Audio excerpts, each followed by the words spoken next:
but there's very simple techniques you can use to do multi-factor authentication bypasses. There's tools like Evil Jinx out there. I'm sure some folks have heard of that, where freely Evil Jinx. That's Jinx with a G, in case you're wondering. available. And what what defenders rely on a lot of times is that if a hacker's trying to do something and break into your account, steal your money from your bank, whatever, and they're going after that communication between a phone or a browser and the bank, that certificates will come up that say it's invalid. Alrighty, what's going on YouTube? It is I, Fabio here, Macintosh. My second video, we're gonna be doing a hacker interview. This came out last month. Hacker, scammer, to me, it's the same thing, same category. He drops a really good game. I've seen this video once, but not all the way. He does talk about dark web material, so I think this would be a great interview, great reaction video. And without further ado, let's get started, goddamn. Do you call yourself a hacker? Are we starting? Yeah. Yes, I am. Do you call yourself a hacker? No, I think that the term's been watered down over the years. It's, when you look at the original definition of hacking, and I'm sure it's subjective and there's many definitions, but it's basically about getting technology to maybe do something it wasn't designed to do and just being able to come up with creative ways to make things happen. But like the term hacking, when you think of a hacker, it could be someone in the space of the hardware world, making changes to devices and firmware and the chips and then, of course, up to the software side of things. Like a lot of the work that I've done over the years, especially in the last 10, 15 years, has been around identifying zero-day vulnerabilities, which a zero-day is a vulnerability that someone discovers in an operating system or other. And you're hoping no one else has discovered that before. And if you're the only one in the world that knows about that vulnerability and you can determine if it's weaponizable and you can actually weaponize that into a working exploit that allows us to take over a computer or grab the credentials off a system, whatever it might be, then that's one example of a definition of a zero day. And so that's kind of the space I've been working in for the last, say, 15 plus years in things like browsers, like Internet Explorer when that was around, and Edge and Google Chrome and the other big ones like Safari. And then also in operating systems like the Windows kernel and identifying vulnerabilities that could potentially allow for like privilege escalation, where if you're a regular user, you can promote yourself up to administrator or system or other things remotely or locally. And the price tags for those things, since the security has improved so much over the last couple of decades, has really gone through the roof as to what you can get for these working exploits if it's something that's highly sought after. But back to your question, I mean, I've done, as a kid especially, things more on the black or gray hat side of the fence, and then of course as an adult, things more on the gray to white side Yeah. of the fence. But I work in cybersecurity, and obviously I do hacking, but I don't consider myself a hacker because I think the term's just been overused too much. How do you get into it? Yeah, it's a good question. As a child, I was lucky enough to have internet in the house and computers in the house at a young age, thanks to my dad. And of course, when he's at work, and I'm sure he's going to watch this, but using those devices to be able to do things and find a close network of friends. Like, for example, I worked at McDonald's at 14 and a half years old because I wanted to make money. And I met this individual at high school I was going to who was a very introverted person and kind of someone just kept to themselves, no one really talked to. And he was working there. And so I had a chance to talk to him, and I said, what do you do in a computer lab all the time at school? And he's like, I'm writing a polymorphic mutation engine. And at the time I didn't know what that was. And he explained it to me. And so from that, you start to form a group of people who have a common interest. And back then, of course, you hear the popular names like Kevin Mitnick and others, where due to the lack of security, where you call up a computer on its modem, and if there's passwords required at all, it's something very simple like admin. That was novel at the time, but very simple. So I think that was my early introduction. And then that led into game hacking, where you could open things up with like a hex editor and make changes. If you can identify the offsets in the code where things like your gold or your mana is stored, you can give yourself like unlimited amounts of money. And then I had some relationships in my life editor and make changes. If you can identify the offsets in the code where things like your gold or your mana is stored, you can give yourself like unlimited amounts of money. And then I had some relationships in my life that were people who I was dating worked in the space of technology, like doing routing and switching and Microsoft administration and hanging out. And that's another thing. I hung out a lot in the goth industrial community in Washington, D.C. area and Baltimore area where I was growing up. And it just seemed that, and still today, I'll Do it. Get you in some shit. Been in that crowd. a lot of people in that space tend to have an interest in cybersecurity. So that's kind of where it all started. You went to school. You graduated high school and did college, I said? I graduated high school. College wasn't really seen as an option, I guess, for me. I didn't think it was anyway, and so I didn't really mentally prepare myself for that. And I remember seeing other people going to college fairs at the school, and I was like, "Oh, what are they doing?" And I had no idea. And so I didn't. I went to some community college classes at first, but that was more focused on criminal justice. I was interested in that topic, but I never graduated from it. And then started my career, moved to San Francisco, and then it's a bucket list item, so I went back and got a bachelor's and then a master's just to have it. And you've made money as a security, what do you call it, consultant? Yeah, I mean, one of the nice things about cybersecurity, I mean, fortunately for me, I got into it right when it was blowing up, which that's always the place you want to be when something's about to get booming, like now with AI and machine learning. So as a career, working as anything in the IT space, from network engineer and systems administrator, most things now you have to have a level of cybersecurity proficiency to be effective at your job. And then, of course, a lot of people will use that as an opportunity to go full time into a security role. And some people come straight from university these days because university programs now have heavily have security in the curriculum as part of the program. But as a career, you can make a pretty good amount of money. It's easy to get six figures right out of the gate from college. And some people might disagree with that, but it depends where you live, of course, and kind of your area of focus. And one of the things that draws a lot of us to cybersecurity is it's such a vast space. I mean, you can focus on machine learning and AI, or you can focus on vulnerability research and exploit development. You can focus on malware, forensics, all kinds of different spaces. And a lot of us will tend to do some consulting at some point and kind of leave home, home being a company where we built up our skills a bit and or build up your resume, go out to the consulting space where you can make a lot more money.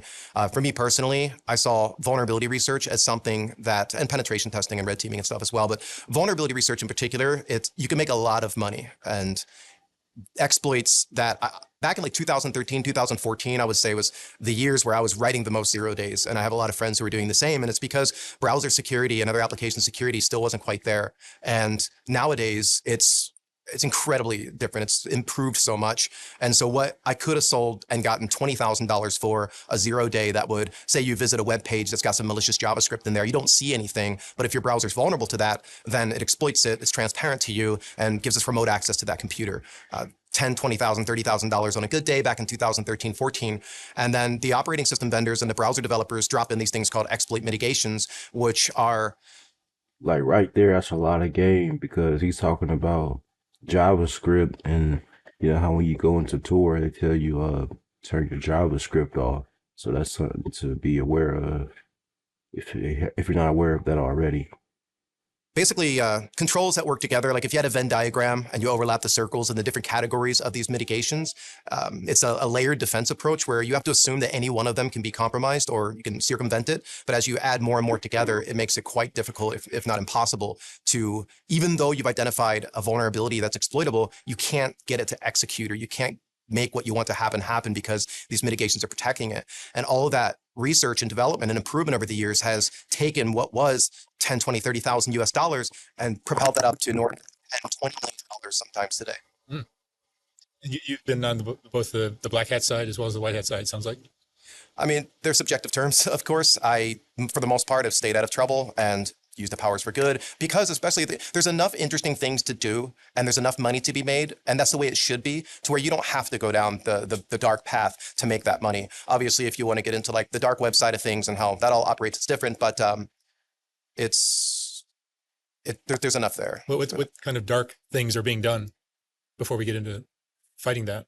Well, I mean, obviously on the exploit development side, there's this one, I won't name any particular companies, but there are these companies called exploit acquisition companies, and they're available out there. And some of them are based out of different countries with different hacking laws, different extradition laws. Some are in Dubai, some are in Russia. And some of them are like, hey, we are a non-NATO friendly company, which means that if you sell this vulnerability that you've discovered and weaponized to them, they're going to pay you much more money than you can probably get from an ethical company, which is unfortunate. But you're potentially committing an act of treason because you know that they're going to use that code to then potentially go after your own government. There's been some cases, one in particular, where a journalist in China was unfortunately killed, and there was a 0 day involved because obviously if you're in a country where there's a lot of government oversight, and they're really interested and protective about the news that comes in and the news that goes out, they're going to track these journalists. And they were using this to be able to track this individual, the things they were saying, access to photos.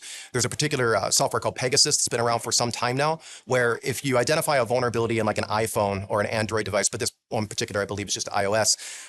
So there's a couple parts to it. There's the exploits that you have to chain together. It's not just one anymore that can yield you access to a system and give you administrator control over it. Sometimes it's north of like 5, 6 exploits, 0 days chained together, and it's called an exploit chain. The ones that are highly sought after are called zero click, which means no user interaction is required. I would text to you a malicious SMS message or iMessage, and it would execute without your involvement. And Oh wow. if we get that working, and that's the type of thing people will pay millions of dollars for, then the payload executed is some type of a command and control, like rootkit type thing that basically allows continued access to that device, access to the camera, access to your photos, your microphone, and pretty much everything. What kind of things are going on today that people may encounter that are somebody doing something malicious? I mean, one thing that's interesting is as things get more difficult and as the security companies like Google and Microsoft and Apple and others, it's night and day from what it was 20 years ago. It's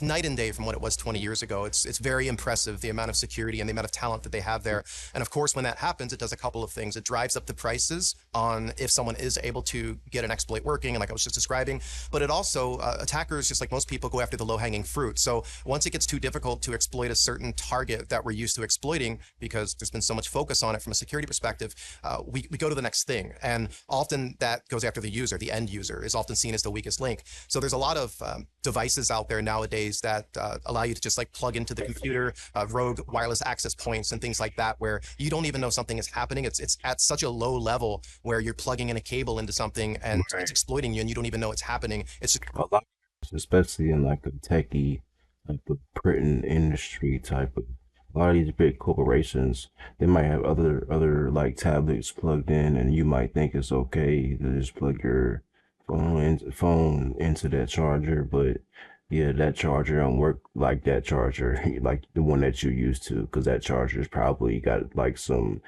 backdoor shit like that, and it's like for the company tablet, so it could be like you simple as you plugging that into that cord, and now they probably got some access to some shit that they don't need to just because you plug your shit into there. Just some scenarios of what he's referring to. it's too easy. So I guess it's kind of interesting where in some ways security has gotten so good and so effective, but yet at the end of the day, there's still these just basic techniques that we can use to get access to what we want. You were showing me the cable. Yeah. If you go on YouTube or anywhere else and you look for these things, they're everywhere. But this is one example. Like it's a cable called OMG cable from Hack5, which is a company, and every good pen tester, red teamer, or even person who's a hobbyist has one of these things where, so on my left, this is a regular iPhone cable. And on my right, this is the OMG cable. And the difference is they'll both charge, they'll both do data transfer, but inside the actual USB part is a wireless access point and other things needed to be able to do anything from drop a script and execute code on a device that plugs into it, do things like keystroke logging. So a lot of people will use these to plug in their keyboard to charge it. If it's a wireless keyboard to the computer, it can capture those keystrokes. You can inject keystrokes. It's got an access point built into it, which is one of the most impressive parts, where there's this one tool out there called Ducky or Rubber Ducky that's been out for a long time. And it's a hacking tool that allows you to write scripts. And again, you would normally preload it, and you can preload this thing as well, to where if someone then plugs, and you probably heard this before, where, oh, don't pick up a USB drive that you find on the ground and just plug it into your computer. Because if it's one of these rogue ones, it could have scripts that auto execute. But this one's more impressive because certain versions of it, they've got an access point built into it. And if you don't understand the language when it's a script that auto execute, that basically means like it's a code embedded into the USB that once it plugs into anything, it's going to start executing. And it's where the code start working immediately as you plug it in and start doing shit. You know what I'm saying? That's just how the code is designed. So yeah, a lot of hacking, coding, scamming. It's in the same ball. It's in the same arena. You know what I'm saying? Which means that, if you're at a hotel, Then we started talking about publishing as well. So and this falls into that category. It's publishing or fishing. I like to call fishing, publishing, shit like that. You're just fishing for people data to get whatever they got as an asset to offer when you're just fishing. I mean, how many times have you gone into a hotel room and you've seen a cable sitting there, someone left behind? Or these are expensive, right? I mean, a regular cable's $20 or more. This one's like 200, I think, for the Pro version. But if you leave it around, someone's going to use it. This is why He said for the pro version. you've probably been told before, don't ever use those public charging stations. Don't plug into the airplane that's got a USB charger. or the slot machine that's got one in there, because you never know when one of them has something like this in there. And from it, you could do things like interact with the computer, force it to go to a web page, run certain things, access photos. There's a community-driven, basically a group that people will write what's called the payloads, which are essentially the scripts and the things that you would want as an attacker to have executed on a target system. So you can go and preload these things, or you can connect remotely, as long as you're within proximity, to the access point, and you can do things on the fly there. So that type of stuff is just really important to watch out for, and just, bring your own power bank. Only use trusted cables that you purchase yourself or from a trusted friend. Are things getting easier for people looking to cause problems? Yeah, that's one of the challenges, because obviously, anytime these tools are created, a lot of times they're expensive at first, but then the price gets driven down or it gets commoditized or whatever. But anybody can buy these things. I know, like in Canada, they tried to actually, I think they did ban this thing called a flipper, and this is a device that hobbyists and pen testers and attackers all have as well. And by banning something like that, you're just putting you're treating a symptom. You're not really going at the root cause. Anybody with the knowledge can go get a Raspberry Pi or some other device and create one of these things themselves. But when you package it up and make it so accessible and easy for someone, where it just works outside of the box, obviously people with bad intentions can use it to do horrible things. I mean, you make it look like you made a phone call you didn't, a text message that you didn't, put things on your device that weren't supposed to be there. It's funny, a while ago, so I'm a musician as well, and I've been in bands my whole life. And thankfully, like my dad and others tell me, don't just be a musician, you got to hedge yourself and make sure you make money, because in the music world, it's very difficult to make money. But my point was, back in 2000, I think it was 9, I could be a year or two off, maybe seven or 9. I was in a studio called NRG, which is up in North Hollywood, down here in LA. And we were lucky enough to be in there with Linkin Park, and they were finishing up the Minutes to Midnight album. So it's the first time I got to meet Chester Bennington and become friends with him and all. But I was talking to Jay Baumgartner, the owner, and just other folks. And obviously, I know a lot of people in the LA area as well that do hacking. And there was a paparazzi who had hacking skills, who was going around and remotely trying to break into the access points, the wireless access points of celebrities or wealthy people up in the hills. And if obviously, when you buy an access point today, it's got different types of security like WPA3, but the older ones like WEP and others, they weren't very secure at all if people did turn on encryption at all. And This is a really good game here. you could essentially from the road use a special antenna and break into their home network. And obviously, you've seen in the past, a lot of celebrities like to keep things they probably shouldn't on their laptops, whether it be videos and photos, and those can be sold to TMZ or whatever. But there was this individual or individuals going around and doing that. And that took a small degree of skill and knowledge to be able to use these special antennas and use the right tools to potentially crack the encryption and that type of stuff. And with these more simpler options that we have, like I just showed with the cable, it's so easy, and people just blindly trust these cables, and it will charge and pass data. It looks normal. It's easier, right? So as where some things get more secure, as I was saying before, some things are getting worse.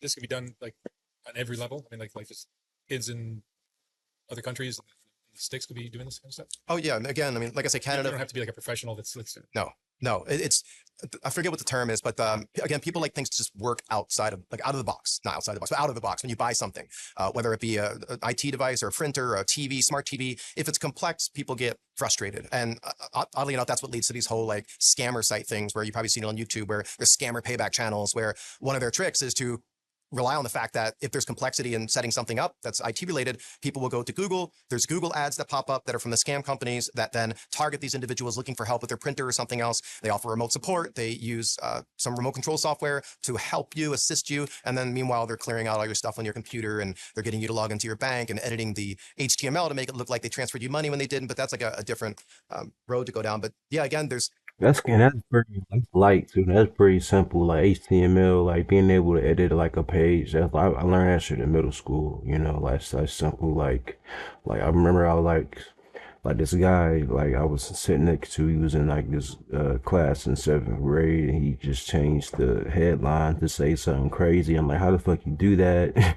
You know what I'm saying? It's little shit like that, and it's like now he's able to watch porn on the school computer because he has a proxy called Ultra Surf. It's just little shit like that. But yeah, what he's talking about is just very light in a sense, because that's just like, to me, that's kind of like foundational base level information that you should already know to a minimum. There's nothing stopping people from buying this stuff, and most of it's affordable enough. And if you can't afford it, you can make it yourself if you know how to do that, to where it's accessible to anyone. So, and there's money to be made. Yeah, I mean, again, like that cable, I think I paid $200 for it. No, but I'm saying, Yeah, right, and hacking and getting at people's absolutely. private stuff. There was, I don't know, it just popped into my head, but like extortion comes to mind. Right. You can target anybody you want. I mean, how easy it is to type somebody's name in Google or use these sites and use OSINT, open source intelligence tools, to be able to locate where somebody lives. You try your best to hide yourself and make it so people can't find your address, your phone numbers, and they always can. So with that in mind, it empowers people to be able to target anyone they want. I mean, historically, I would say that most of us aren't going to be the target of a campaign where someone's paying $10 million for this 0-day exploit chain. We're not that important, most of us, but we don't have to, like, it's just so much easier than that. I mean, those are used by nation states. It's not typically some random person, but the extortion thing got me thinking. I don't know why, but I figure we go there anyway. On the dark web, I don't know if you read about it, Mark, but Incognito was this dark web website where it got shut down this year. Yes, it's the market. I think because immediately when I first seen it, I immediately knew what he was talking about, because it was like a honeypot type of situation where it was trying to extort people. Because because if you don't encrypt your information correctly, and then it's like a button, he gonna talk to you about it. But yeah, you should know about these, and this is like breaking news type of thing, type of shit, like, you know, shit that you would see like when if you were watching the commercial news, and such and such, you know. So it's like, to me, you should know about the current events, the current news, etc. It's alia. And the individual, I think he went by the handle Pharaoh. I think his name was Lin or something. He's out of, where was he from? I think Taiwan, I believe. I think he was Taiwanese. And he actually worked for the Taiwanese government.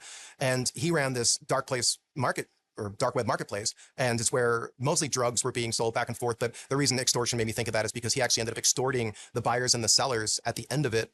And I don't know if you want to talk about that story a little bit, but it's quite fascinating because I watch your channel and it's amazing. And a lot of the people, you know, are buying drugs on the street, things like fentanyl and other items, but these dark websites make it so easy. And obviously you can buy fake stuff, you can buy real stuff, and talk about money to be made. There's a fortune to be made there. And that individual, I think Pharaoh was his name, is now going to serve a life prison sentence at age 23 years old.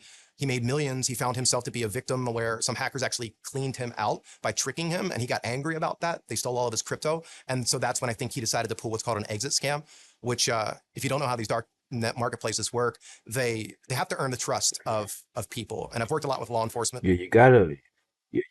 One thing about what he just said, you gotta be secure with your crypto and your funds, so you're not able to check it out, or you're like scam yourself out of, or give away your keys, or give away your shit. You know what I mean? Because it's easy. Because it's easy. It's too easy for real. And just relying on these public applications like XYZ messaging app, or this, that, and the third, file sharing, it could be tapped into.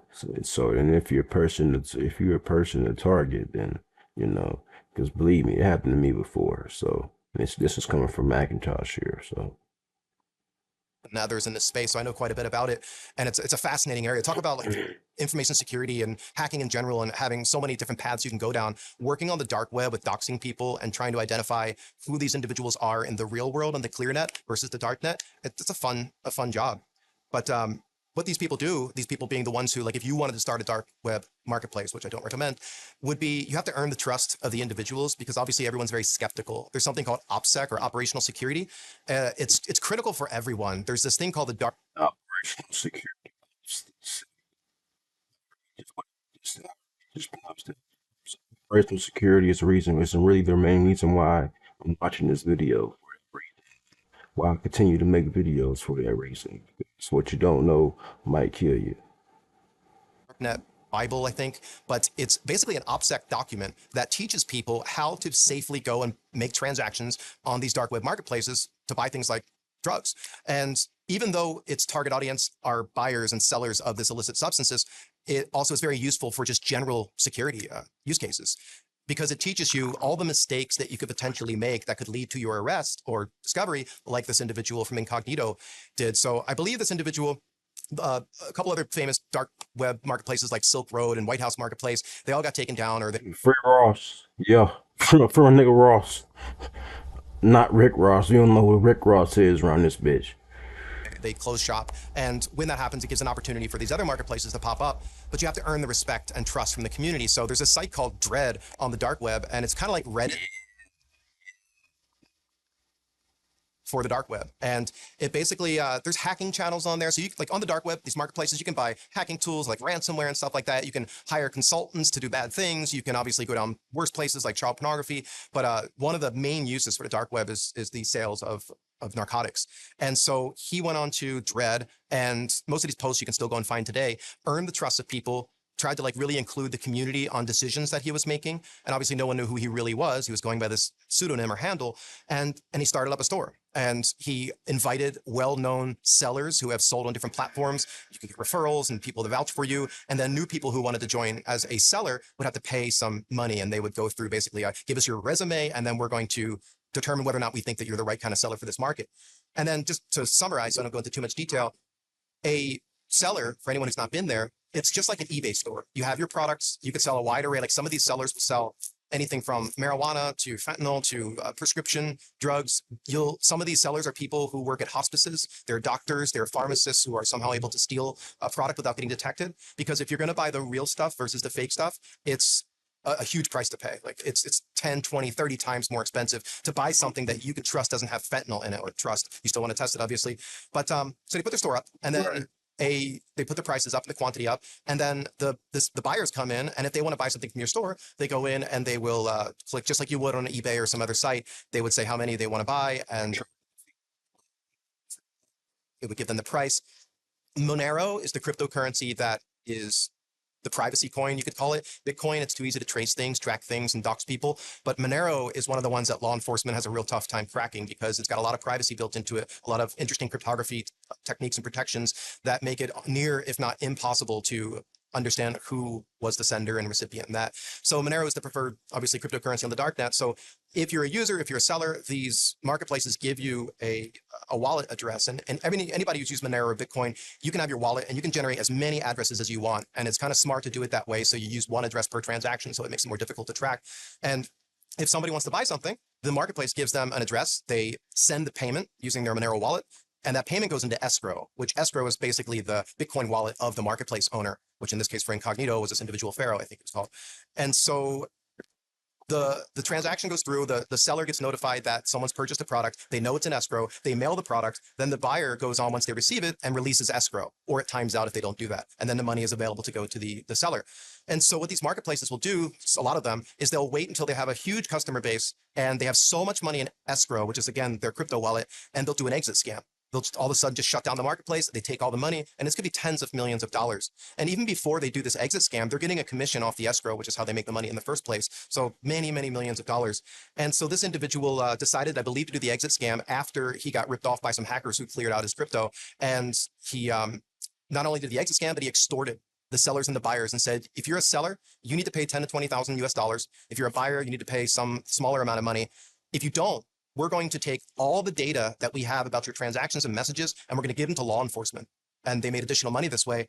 And the problem is that this, and this goes back to the OPSEC topic I was getting into, where cryptography is very interesting, where it can protect you really well if you do it right, but it can also, if you trust it, Leave you with your ass out if you let it. It can leave you with your, I mean, it can leave you, catch you with your pants hanging down. Catch you with your pants down, you know what I'm saying?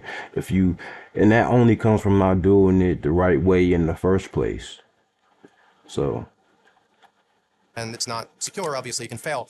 So what these marketplaces will do is say, if you don't want to actually encrypt the message for the intended recipient yourself, we'll do it for you. You don't have to, we'll just type in your message, click send, we'll encrypt it, it's all good. They weren't actually doing that.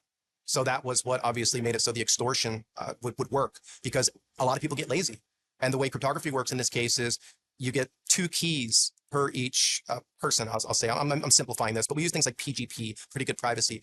And the way the cryptography works is it's a 2-key asymmetric crypto system where you get a private key that you always protect. You get a public key that is something you don't have to protect as much. So if you wanted to send me a message, I would give you my public key. You would encrypt your message with that key, send it to me, and then only the private key that I own can decrypt that message. Even the key that was used to encrypt it cannot decrypt the message, only my private key. So if that key is not compromised, even though the marketplace is being dishonest, if I go and actually encrypt the data before I paste that message into the marketplace, I know I'm safe in case of this extortion attempt. But at the end, this individual got caught. The different agencies from around the world worked together, and this guy made multiple OPSEC mistakes that are almost laughable and trivial. To think that if you're going to go down the path of some Because you usually have fake. something That's why I make these videos. Be mindful of that, ladies and gentlemen. that money laundering, other things that carry life sentences are involved, you need to be the best when it comes to OPSEC, and almost everybody fails at some time. How vulnerable are the regular people that are just living their lives? With regard to cryptography and exchanging of messaging, I mean, well-intended sites. I mean, we're just talking about the dark web, so obviously we have to assume the worst when it comes to that. Well-intended sites, and like when you're using things like logging into Gmail, I mean, these are very ethical companies, and the cryptography they use, partially it's dependent upon like the browser that you use to communicate with that, but mostly it's solid. Where crypto goes wrong in most cases is when a company decides to create like a proprietary encryption algorithm or cryptographic implementation. If they don't go with something that's trusted and true and tried and has been publicly scrutinized for years by brilliant cryptanalysts and cryptographers around the world, and they try to do it internally, they know this is called security by obscurity. Someone might think, well, if we do it inside and no one knows how we're doing it, that it's going to be harder for them to figure out what's going on and find vulnerabilities. But it's the opposite is true. And so I think that's where a lot of companies get themselves into trouble, where if you buy like a removable drive for saving files and it comes with an option to encrypt, that encryption implementation, that the software that's doing it might not be secure. Or if you have an alarm system in your house, everybody uses wireless now. It could be HVAC systems like air conditioning and things like that, or toll booth transponders. All this stuff uses cryptography, but a lot of the companies that generate this stuff to cut on costs will do the least that they have to do. And a lot of the developers oftentimes don't have a strong enough understanding of cryptography to know why certain things are important. So I think it's like the lesser known or less thought of things are where the problems seem to exist more versus, oh, my iPhone encryption and stuff like that. What's been one of the most sophisticated scams you've seen? One of the most sophisticated scams. Wow. I mean, Hacks or whatever? yeah, I mean the scammer payback stuff and all that. It's pretty basic. What they do is not novel. It's not impressive. It's typically counting on the fact that the end user are the ones who are the weakest link. And so, and they go after people like the elderly. They go after people who may not be strong in technology. Obviously, anybody who they think is vulnerable is who they target. And now with AI and machine learning coming into play, I'm sure you've heard of something called phishing, where phishing's been around forever and phishing's been around for a while as well. But where we send you an email that looks very convincing. Maybe you have a flight today and I catch you on the right day and it says your flight has been canceled or delayed. Click here to log in. And you fall for those scams and it takes you to a malicious website that's actually stealing your credentials. Like that stuff's been around forever. And a lot of people have gotten more savvy to that. Unfortunately, a lot of people think that when they use multi-factor authentication, where you use Google Authenticator to enter a code, or it sends you a text message to enter that number, that after you log in with your username and password, that second factor form of authentication comes across as, oh, I feel good, I feel safe, I'm secure now. But there's very simple techniques you can use to do multi-factor authentication bypasses. There's tools like Evil Jinx out there. I'm sure some folks have heard of that, where freely Evil Jinx. That's Jinx with a G, in case you're wondering. available. And what defenders rely on a lot of times is that if a hacker's trying to do something and break into your account, steal your money from your bank, whatever, and they're going after that communication between a phone or a browser and the bank, that certificates will come up that say it's invalid. This looks bad. Get me out of here. And it's trying to protect you, and it does a pretty good job at it. But with these tools, you can actually very easily create something that is signed. It is valid. Your browser won't complain about it. And so we can craft this stuff up either ourselves, or we can leverage AI and machine learning and stuff to help us too. I'll say something more about that in a moment. But now what was like partially convincing but came up with bad certificates and stuff is now really convincing and really well done and gets us around that multi-factor challenge from the attack perspective. And there are protections, things like UB keys or FIDO specifications, but most people aren't using that stuff, especially the end users. But with the machine learning component, or not necessarily machine learning, but AI component, vishing is what I was going to talk about briefly, which is if I make a phone call to somebody and it doesn't sound like the person who it's supposed to be, obviously you're not gonna fall for it most likely. But now I can call you from a phone number that looks like it was from the person who it's supposed to be, and we can do voice cloning very easily. Talk about something that's been commoditized. That has where the price point is really low now. Some claim you'll need a few seconds of audio from the intended person. Tends to work better with people that don't have accents. Like the American accent's very boring compared to say a British accent. Or Christopher Walken, really cool voice is going to be harder to clone than someone like myself, where I'm easy to understand. So you get, 60 seconds is probably preferred. And we can pre-text things. We can come up with things in advance and have it said to the person on the other end of the phone. And now it sounds like your kid. Now it sounds like the person who's trying to tell you they're in trouble, they're stuck, they got robbed, they need you to wire money or something like that. And these scams tend to be about a lot more sophisticated, but also very accessible and easy to do by anyone with some very basic technical knowledge. But when you get into like asking me the most sophisticated hacks and things like that, it gets quite technical is the challenge in talking about this stuff. A lot of us use reverse engineering tools and debugging, and also a lot as of late, I use machine learning to help me out, where you can have an open conversation with ChatGPT, for example, and you can have it aid you in your research and helping you understand very complex code analysis. And so that becomes a big part of the role. There's one actually, because I have this thing here.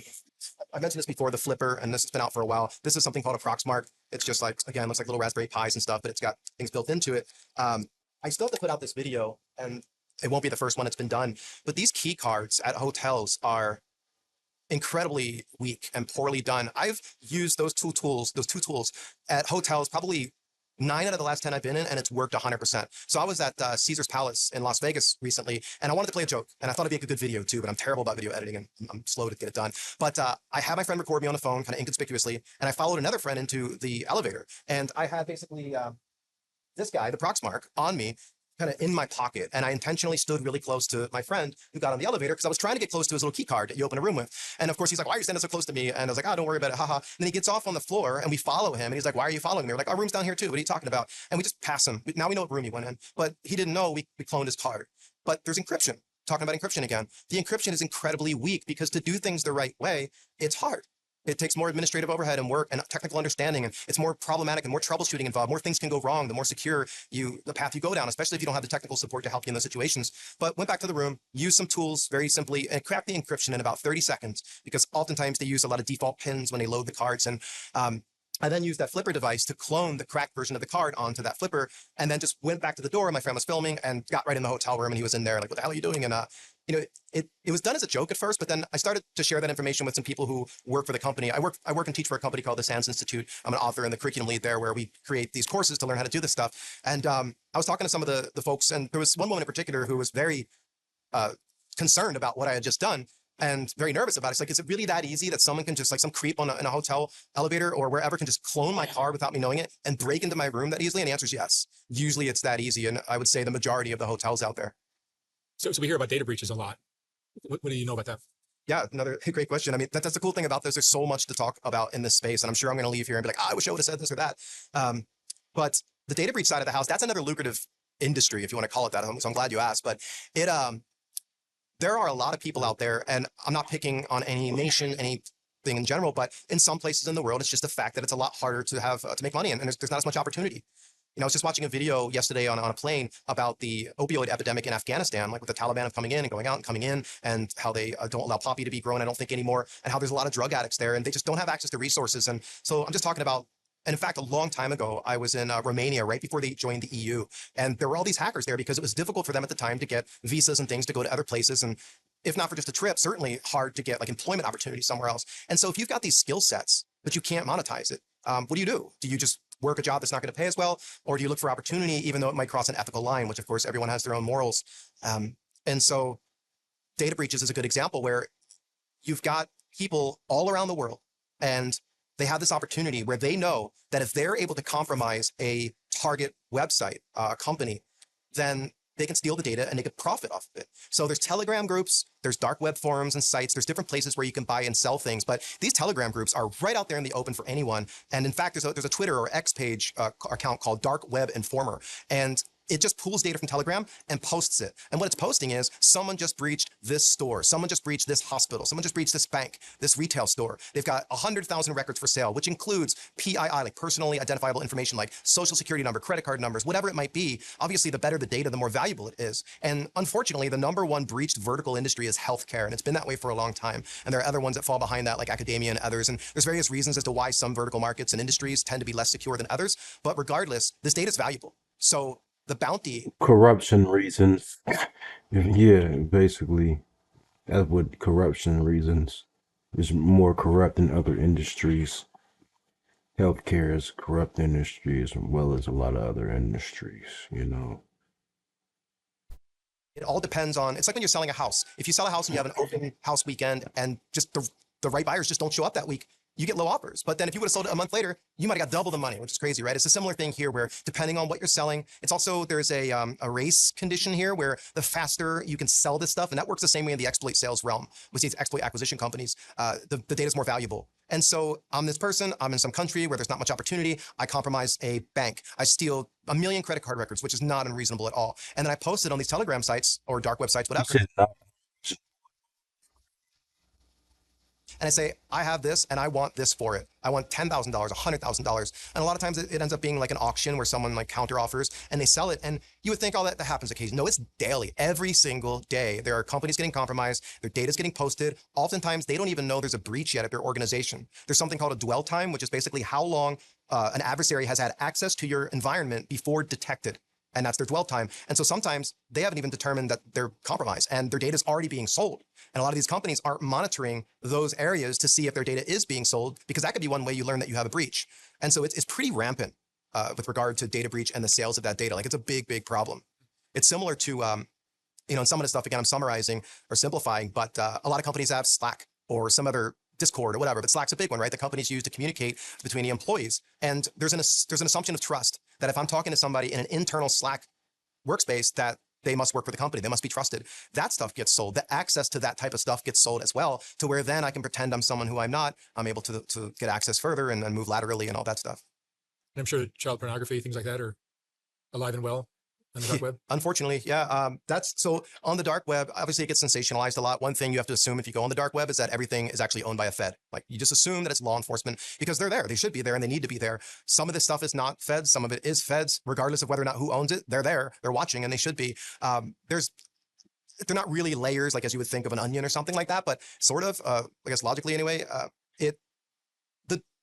the dark web has the site with the .onion extension. So if you try to go to a website like the .com, it's on the ClearNet, it's on the internet, and you can get there no problem. If you try to go to a site that's got a .onion extension, you can't get there unless you're connected with Tor. Tor is the onion routing. It's basically, if you can imagine That was easy trivia. Y'all should have got that one.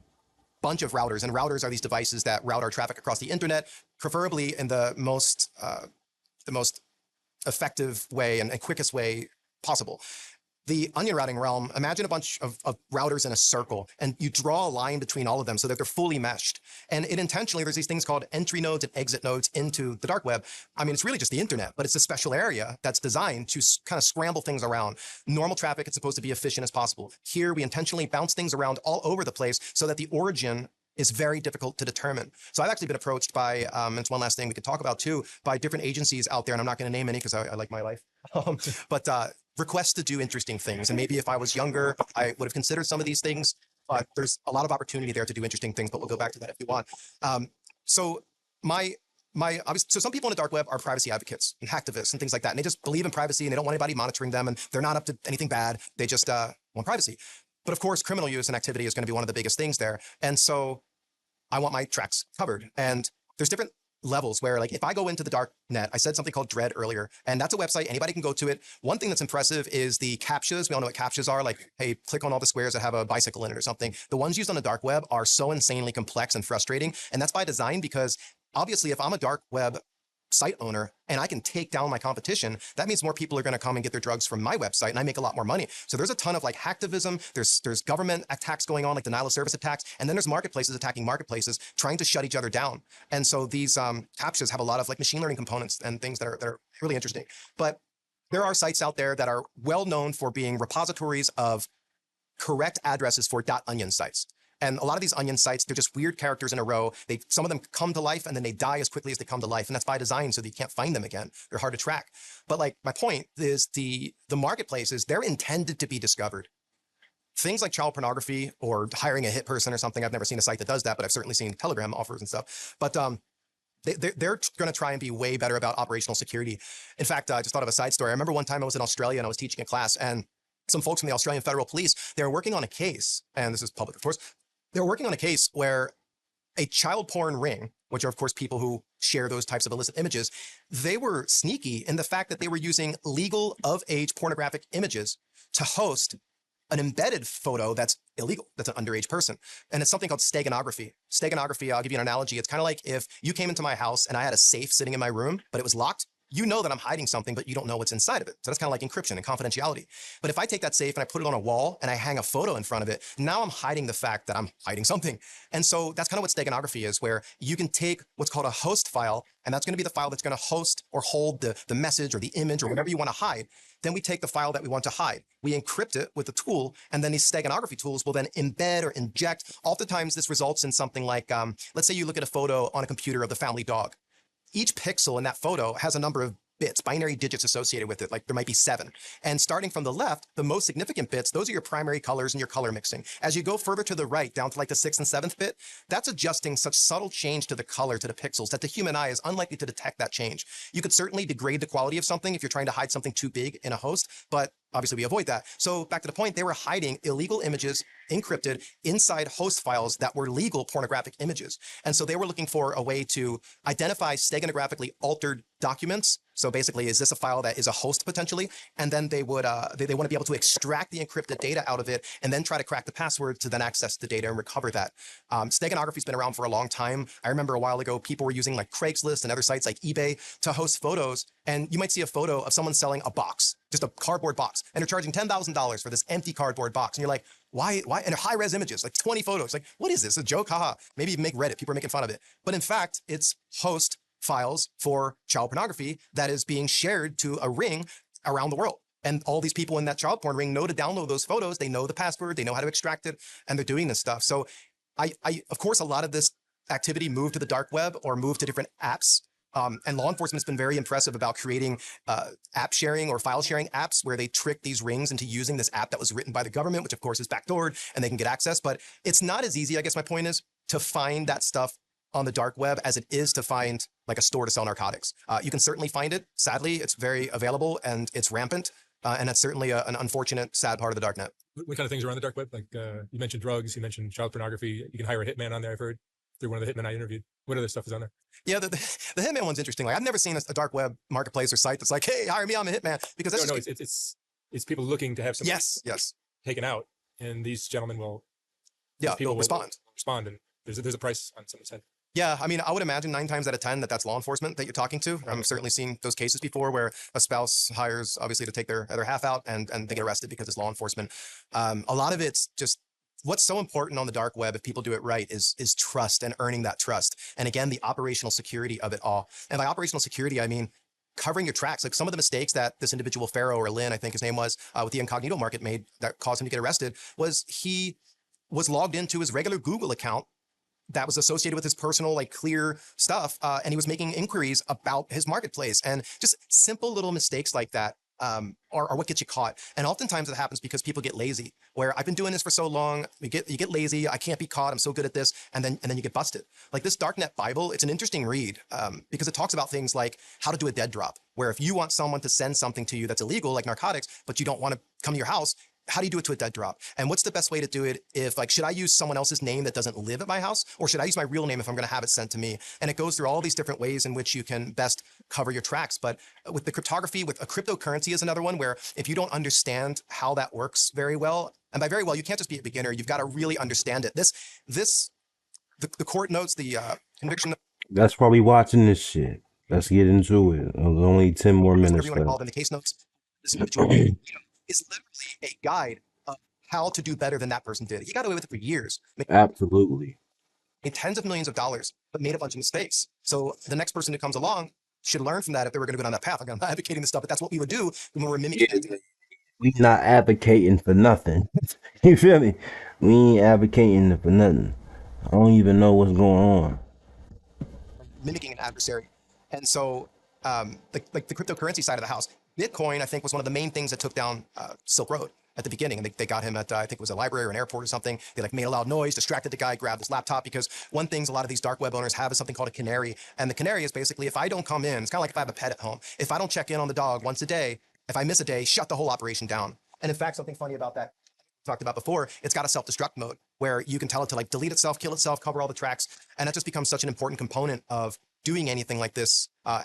As professional ethical hackers or pen testers, red teamers, we're supposed to be emulating the adversary the best that we. Yeah, when you said red team, blue team, it's like I'm familiar because when it's a coin that dropped called Pulse Chain, the founder of the coin said he sent like a red team, blue team to go look for exploits before the actual blockchain was released. So yeah, you gotta. It's important to know and to be in the know of the vocabulary that's being used here, so it could provide you more clarity, better understanding of what's the meat and potatoes, the bones and the meat and bones of these conversations that I'm gonna be bringing forth on the table here and in the future. Can. And if we're not doing that properly, then we're doing a disservice to our customers.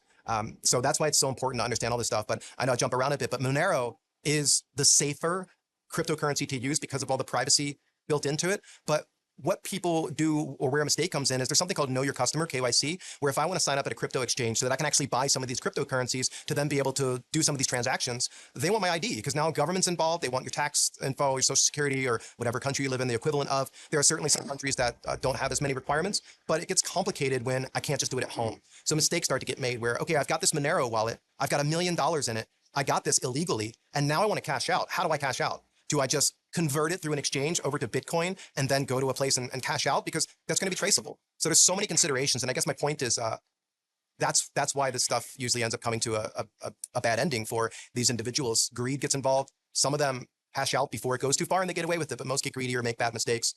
But as far as other things on the dark web, yeah, I mean, child pornography, narcotics. Yeah, I was want to elaborate a little bit more. Yeah, just don't get lazy. I don't think it's like, yeah, just don't get lazy is where I can really say don't get lazy. Obviously, terrorism. Another example of, I remember it's one of those things where it's anecdotal, it's hearsay. Somebody comes out and says something, even from the government side of the house, but then they pull it back, they retract it. But one thing I remember being said back when 9/11 happened with the trade towers in New York City was that there was a website supposedly, and on the website it was terrorist owned. So of course it's being monitored by law enforcement and intelligence agencies. And there was a photo of like Bin Laden. Imagine you go to the site, photo of Bin Laden, but steganography was being used. So the terrorists were using steganography to hide encrypted messages inside this photo, and they continuously re-uploaded the photo. So any normal person looking at the website's like, I don't see any changes. When in fact, yes, it's the same photo, but what's inside of it's not. And they were using this to communicate to terrorist cells. So the dark web made me think of that because terrorism, of course, is another obviously safe haven for them. But what kind of things can the general public do to protect themselves From which part? from any of it, all of it? Yeah, I mean, we covered a lot, and certainly we could go for 5 hours and not run out of things to talk about. Yeah, I need another 47 hours of this shit. But actually, one more thing I was going to say before we go to the safeguards is I was talking about some interesting requests people have gotten. So I'll just say I've gotten some of these requests. I know people have gotten some of these requests. Yes, it's hearsay, anecdotal, whatever, but it's true, and this stuff happens. Where there was one time where a request was made, hey, we need somebody to work with an operations team. Usually it's a proxy or a contract associated with, a lot of times it's like ex-intelligence, ex-law enforcement who start third-party consulting companies and things like that. But get you in and out of a country without clearing customs to do a specific thing. Or I've heard one where it's like drop onto a container ship where we go out and we act like we're servicing the container ship.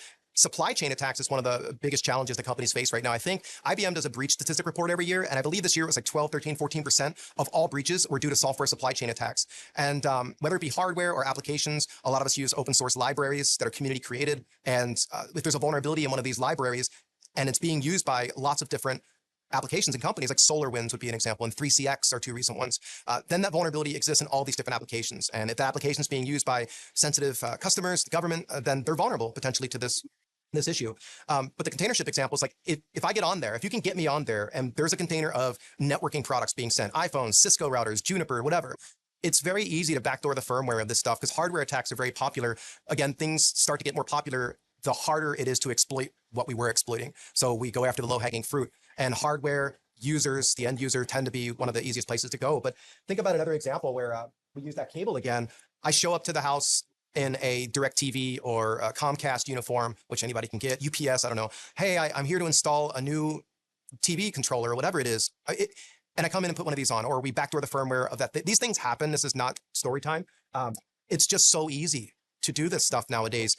Last thing I'll say there too is I'm not going to name the agency, they'll kill me. I was at a place internationally and it was a government agency. And when you go in the building, it's kind of like if you were to go in the NSA as a guest, they're going to check all of your stuff. They're going to scan you just like you're going through an airport security. They're going to take all your computers, all your USB sticks, your phones. You're not allowed to bring any of that stuff in.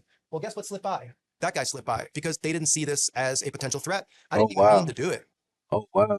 And after I left there, I was like, oh, wow, I could have gotten in trouble, but I let them know about it because that's a learning opportunity. So I think back to your question around how people can protect themselves on that side. Don't trust cables out there. Don't trust those power banks that are out there saying, hey, plug in here for free or for a fee, airplanes, wherever it might be.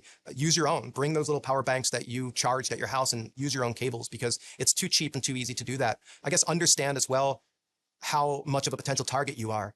If you're just, average person, normal person, not getting into trouble, not super high net worth, not an executive in an organization, like low profile, which is not a bad thing at all, then you're probably less likely to be a target. You'd probably be more likely a target of some of these phishing scams and vishing scams and scammer stuff going on.